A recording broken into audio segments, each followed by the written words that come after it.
Hello, everybody, and this is Justin Pontarelli with my thoughts on the coronavirus. And I know it's a little fuzzy and blurry, but we're about to watch a section of Stephen King's The Stand. If I can get my remote control to cooperate. If not, might have to replace the batteries for a change. Or I can try to pause the recording. Let's try that. Okay, this is the way the world ends. Not with a bang, but a whimper. T.S. Eliot. Let's turn the volume up, shall we?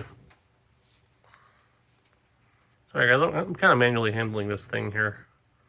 It's my LTV. I don't got a proper equipment for my phone. Just holding it by hand.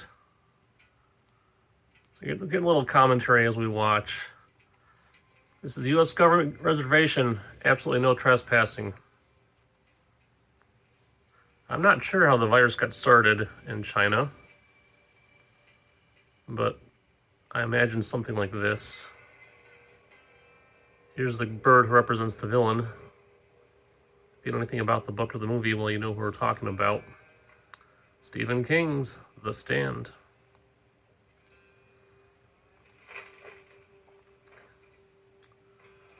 We're just going to watch the first so many minutes. Basically, chapter 1 is called The Plague. Not that I think that the coronavirus would turn into this, and I hope it doesn't. But, I've hinted at my beliefs before, and if you watch my older videos, you know what my beliefs are. I think of the Book of Revelation. I'm not sure what chapter it is, but it's one of the seals. I think it's the fourth seal of Revelation. It's called the Angel of Death. It's a little loud. It's nighttime, and I'm going to turn it down a bit.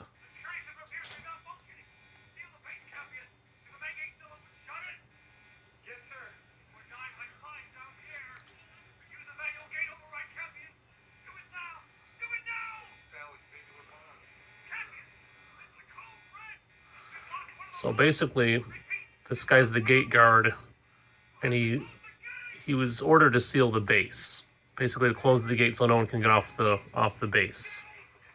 But he spazzes out instead, and he goes to get his family out of there. But if you hear I don't know if you hear the volume off the TV, but there was a containment breach of this thing that they were, cooking up, probably as a weapon. Now, I have never read the book. Or no, correction, I have. I just don't remember anything about it. So obviously he gets in his, POS car with his wife and kid and a few belongings, and he guns it, man. That's it. Now the gate has a failsafe. It does start to kick in. The gate starts to close on its own. Here goes the gate.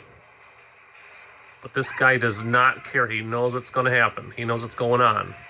He knows there's some stuff going down.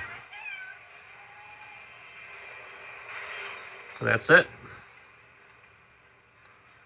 And just like that, the virus escapes the base. Because they become the first carriers of the virus to escape.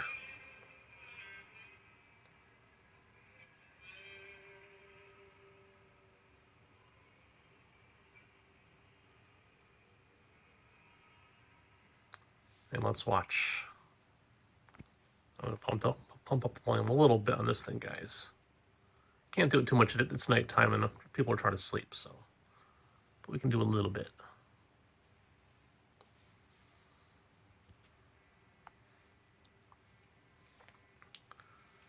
Try to get as close as we can as well to the TV.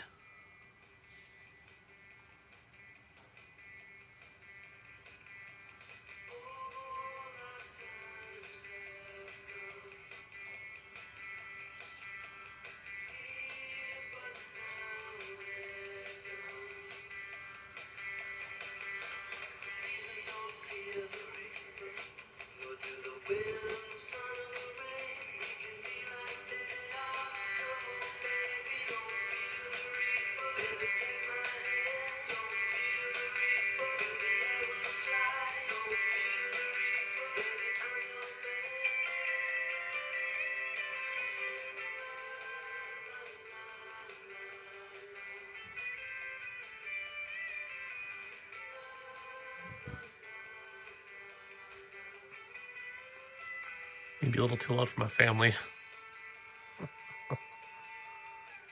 Baby, don't fear the Reaper.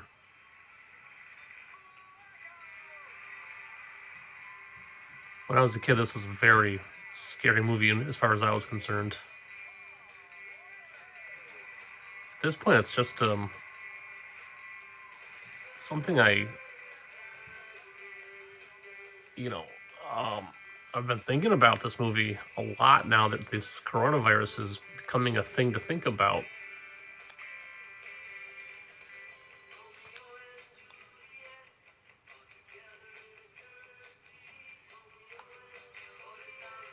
So in case you don't know the movie at all, they're showing you scenes from the base. Everyone that, was affected by this virus, within seconds, they died. That's how powerful this thing in the movie is. Now why the power's going out, I don't know. That's just pretty silly. Okay, that's just, I think, for dramatic effect, of course. Now, of course, the coronavirus is not this thing. The coronavirus is not dropping people that quickly. And the death rate is apparently not that high. In this movie, this virus that they have is like ridiculously lethal. And here comes our crow, who represents Randall Flagg, it's basically like a demon. I think the hint is that he's kind of responsible for this thing breaking out.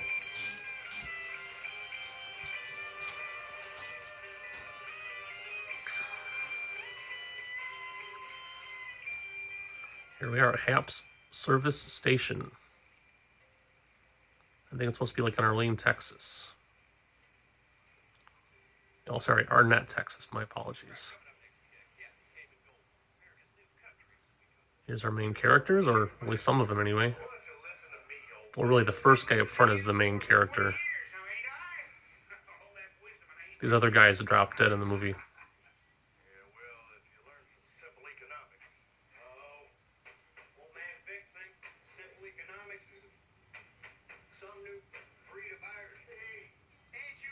This guy's trying to get a beer. I don't know, or a drink or something. I don't know. I'm not sure. So I'm claiming what they call fair use by providing commentary. If you want to watch the movie on your own, you can probably find it pretty easily out online. So shut off the pumps, Pat. Happy says. The pumps get shut down and we avoid an explosion. Pretty cool, huh? There you go. Now remember, kids, the people in that car are the ones that escaped the military base. And watch what we're about to see. This is not from the wreck. You don't think he did that to his face falling out of the car, did you? I doubt it.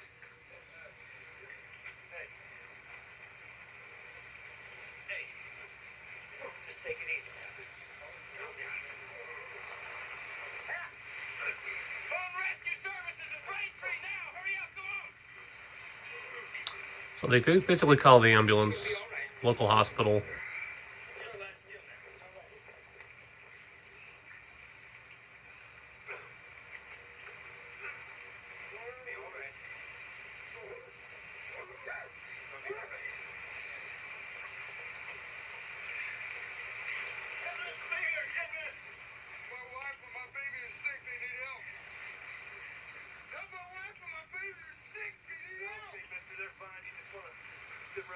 I should have done. Should have put captions on. Oh. Because I can't.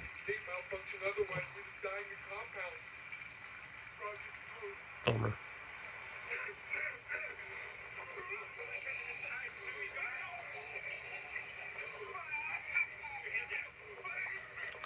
See, I'm trying to keep the camera still as I can with my hand.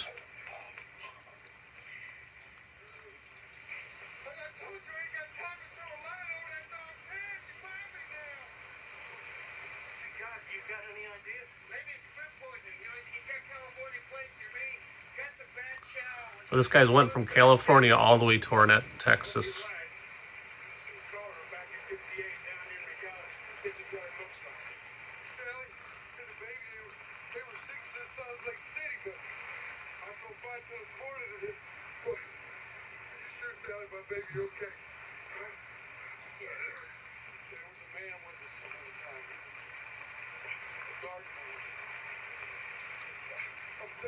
So this guy's talking about the what the book calls the walking dude, or Randall Flagg.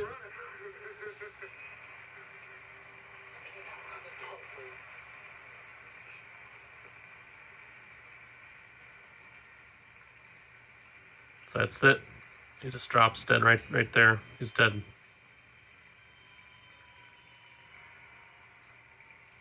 And so is his wife and kid. And all these guys have been exposed to the virus. And that's about it for me. So right there, I'm just going to flip the screen back around if I can. No, I can't. So anyway, that's okay. In the movie, they refer to the virus either as Captain Trips or basically the super flu. And that's all it is, which is basically very similar to what the coronavirus is. From what they explain, it basically causes flu or cold-like symptoms, with one of the main things, I guess, behind it maybe being pneumonia. And that's basically how these guys die in the movie. They die in this movie, they die of respiratory failure. They stop being able to breathe. They have fever. They start to hallucinate. All sorts of stuff. And some people are naturally immune to it, and others get sick and die. So yeah, I'm not saying I think that the coronavirus will be like this at all. Okay. So far, people are apparently surviving it. But it makes you think, just as a simple thought experiment, it makes you think. Could this happen to us? Could this happen in real life? Could this be, I believe it's the fourth or third seal of Revelation. In fact, guys, I don't want to make this into like a religious thing. And if you're not interested in that type of thing, you might want to just find another video to watch. But I'm just going to briefly quote the verse that I'm talking about. Sorry, guys, I'm trying to hold this old Bible in one hand and hold my camera steady with the other hand, and I can't get my video to switch around. Maybe I can. Okay, well, that's not going to happen. That doesn't do anything. Huh, okay. So this is not screen recorder. This is me just using the regular camera function on my phone to record a video. And here's somewhat of my room. I'm trying to clean up because I might be getting evicted, but I hope not.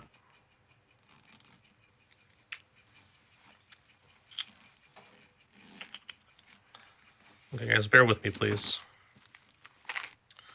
So yeah, I am a believer. And I don't claim to know what the Book of Revelations means, if anything, but I do believe it means something, obviously, because I'm a believer. But I'm not one of those people that tries to pretend that I know what it means, okay? That's just not me. Let's see here.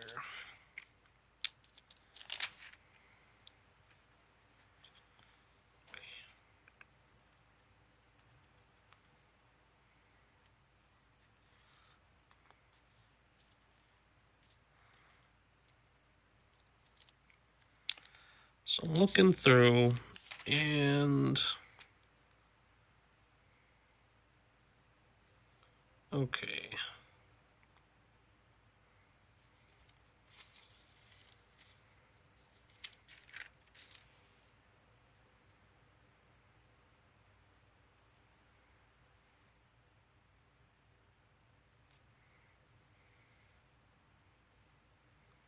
Oh, here we go.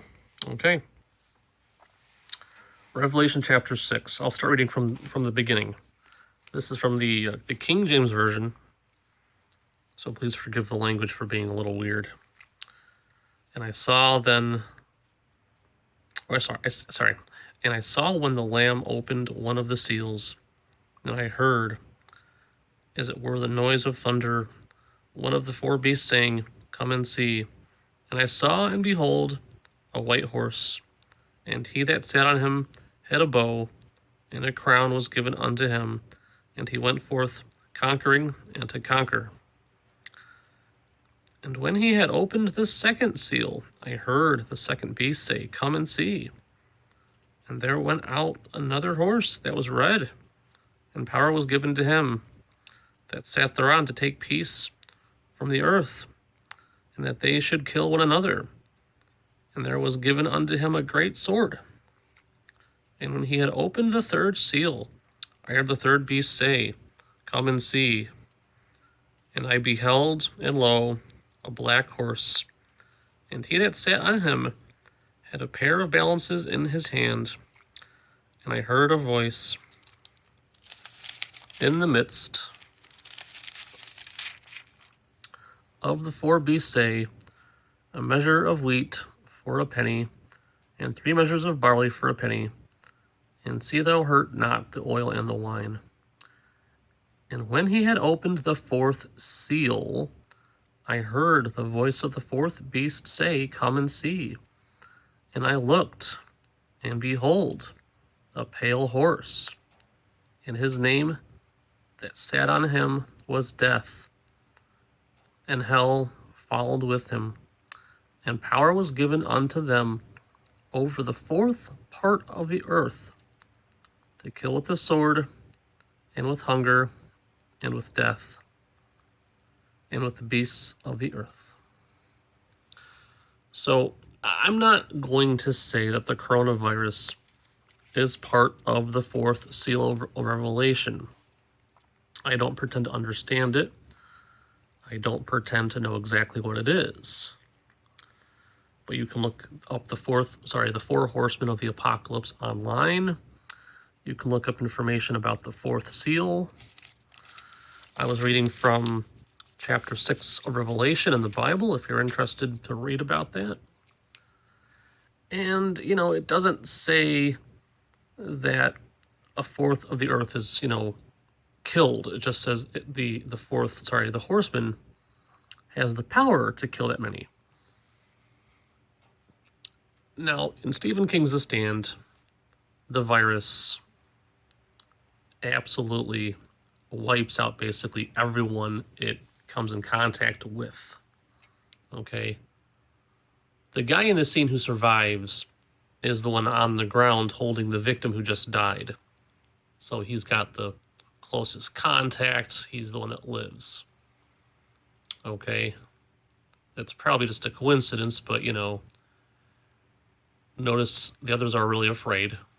This guy's not, I don't know. It's part of the movie. I'm not sure if it means anything or not.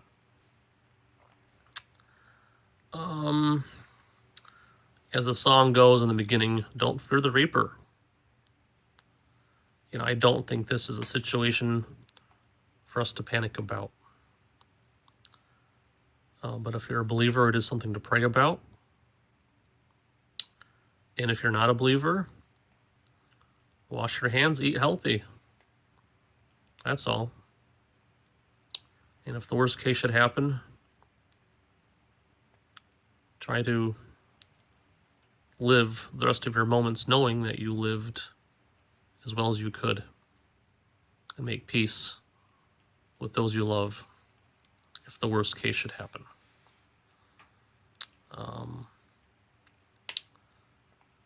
Guys, thanks for watching. I'm out of time on my recording. Please leave any questions or comments below. If you have any constructive criticism, that's okay. And if you guys want to offer to buy me some better recording tools, please do. I don't got a job and I don't have any kind of funding, so what you see is what you get. Okay? Hope you enjoyed the opening of the movie. And hope I left you with something to think about. If you think the coronavirus is going to be a horrible pandemic, leave a comment down below. If not, let us know. Personally, I don't think it will be, but we'll see. Guys, take care. God bless. Thank you for watching. Bye for now.